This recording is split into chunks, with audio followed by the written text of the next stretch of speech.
Fala pessoal, começando aí mais uma semana do nosso curso preparatório para a prova de título de especialista em oncologia clínica. Eu espero que vocês estejam gostando e que vocês estejam acompanhando semana após semana os temas, isso é super importante.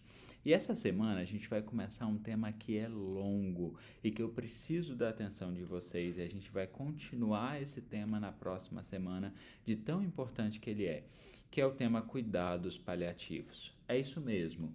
Quando a gente está falando sobre a prova de título de especialista em oncologia clínica, cuidados paliativos é um tema quente.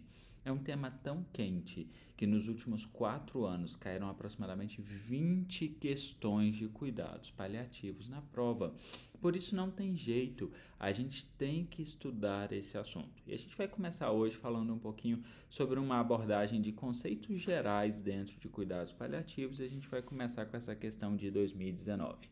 Então, essa questão fala que em 2016 a ASCO atualizou as diretrizes de cuidados paliativos, incluindo evidências publicadas desde a primeira publicação em 2012. Na atualização, ela recomenda que cuidados paliativos devem ser oferecidos. E aí, quando você ouvir essa frase, tem que vir um imediato na sua cabeça. Cuidado paliativo deve ser oferecido para quem, gente? E em que momento? Isso tem que estar muito claro para todo oncologista. Então, primeiro ponto, cuidado paliativo deve ser oferecido para todo paciente com doença oncológica avançada. E em que momento? Precocemente no curso da doença, tá? Isso é fundamental. Com essas duas mensagens mentais, a gente consegue responder a pergunta. Vamos dar uma olhada nas alternativas? Letra A, apenas para pacientes internados em unidades de cuidados paliativos. Não, é claro que não. Para outros pacientes também. Letra B, quando não há mais opções de tratamento antineoplásico disponível. É óbvio que não. Mas isso tem que estar claro, viu, gente? Cuidado paliativo não é exclusivo para quem não tem opção terapêutica oncológica. Isso é muito importante, tá? Letra C, precocemente no curso da doença, concomitante ao tratamento ativo. Perfeito. De forma precoce, em concomitância com o tratamento oncológico específico. Gabarito da questão. Letra D, pelo médico oncologista do paciente, que também é o responsável pela execução do programa de cuidados paliativos. Não, outros médicos também podem recomendar, e não é o médico oncologista que faz o programa de cuidados paliativos exclusivamente. Pode ser o especialista no assunto, que é o paliativista. É claro que o oncologista tem uma participação nisso, o oncologista também pode fazer isso, mas não é exclusivo.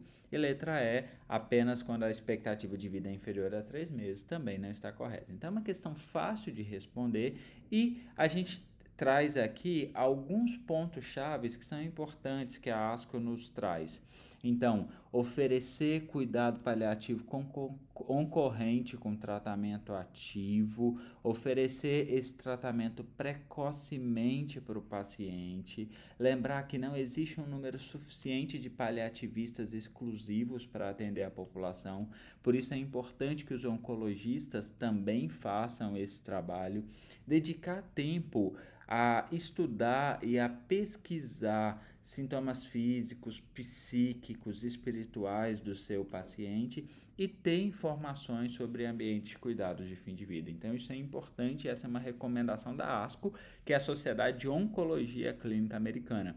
Então nós, enquanto oncologistas, precisamos entender desse assunto, e vamos ver aqui o gabarito da questão. Então, oferecer precocemente concomitante ao tratamento ativo. Essa é uma questão fácil.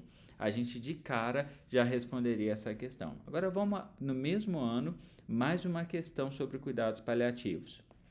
Estudos recentes mostram efeitos variáveis com a integração precoce das intervenções de cuidados paliativos.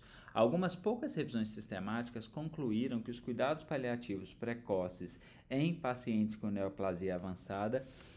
Então, assim, um grande cuidado que a gente tem que ter nas questões de paliativo é que às vezes essas questões elas são muito abertas, elas são muito amplas, e a gente pode se perder um pouco. Então, assim, o que eu quero que vocês tenham em mente?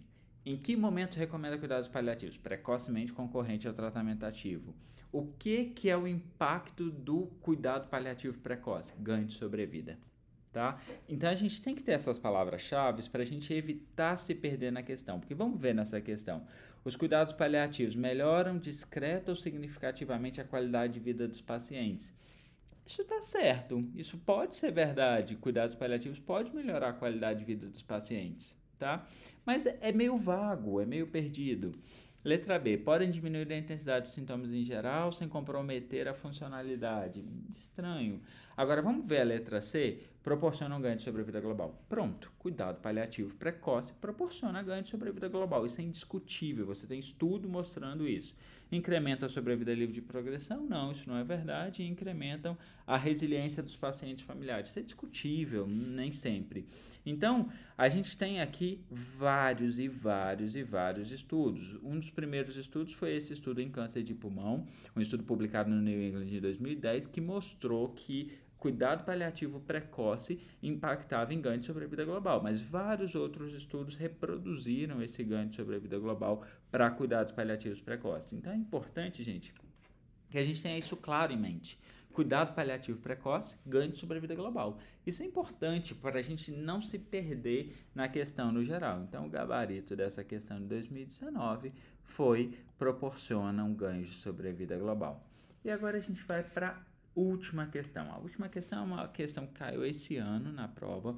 Ele conta um caso clínico complexo, uma mulher de 65 anos, dor na bacia 10 em 10 na escala visual analógica, uma perda de performance, foi submetida à radioterapia, não teve melhora, está usando metadona, gabapentina, anti-inflamatório, tem um KPS de 60, os exames de imagem são esses, ela tem um cálcio normal e discutiu se o prognóstico era reservado e ele vai perguntar qual dos parâmetros, além do KPS, o PPI leva em consideração. Então, basicamente, ele conta uma história toda, mas ele faz uma pergunta. Você conhece o PPI?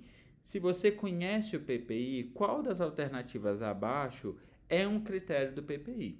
É basicamente isso que a questão está te perguntando. E aí, gente, não tem muito jeito. Você tem que conhecer a escala. O PPI é uma escala importante em cuidados paliativos. É uma escala que ela junta o PPS, a presença de delírio, a presença de dispneia, a ingesta oral e o edema.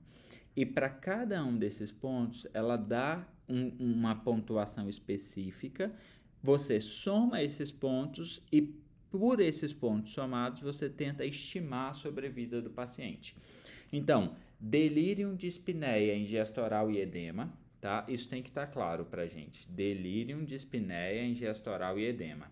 E tem esse PPS. Esse PPS é uma outra escala que leva em consideração deambulação, atividade e evidência de doença, autocuidado, ingesta e nível de consciência. E aí, com isso, eu vou estimar. Se o score for menor do que 4, tem mais de 6 semanas de vida. Se o score for maior do que 4, tem menos do que 6 semanas. E se for maior do que 6, tem menos do que 3 semanas. Isso é preciso? Absolutamente não. Isso é totalmente impreciso. Totalmente impreciso. A gente sabe disso na prática. A gente fica usando isso na vida real, não faz parte da minha prática. A gente conhece muito mais a doença. Eu acho que isso não ajuda tanto assim a gente. Mas para a prova eu tenho que saber. Não tem jeito. Eu tenho que saber porque a questão pergunta. Vamos voltar na questão? Redução da ingesta oral é um critério do PPI? Eu tenho que saber que redução da ingesta oral é um critério do PPI. Controle inadequado da dor está no PPI? Não está. Restrição ao leito está no PPI? Não está. Presença de anemia está no PPI? Não está. Então, a resposta da questão é letra A. Letra A porque a ingesta oral faz parte da escala. Então, se eu não conhecer a escala e se eu não conhecer esses critérios, eu vou acabar errando a questão, tá?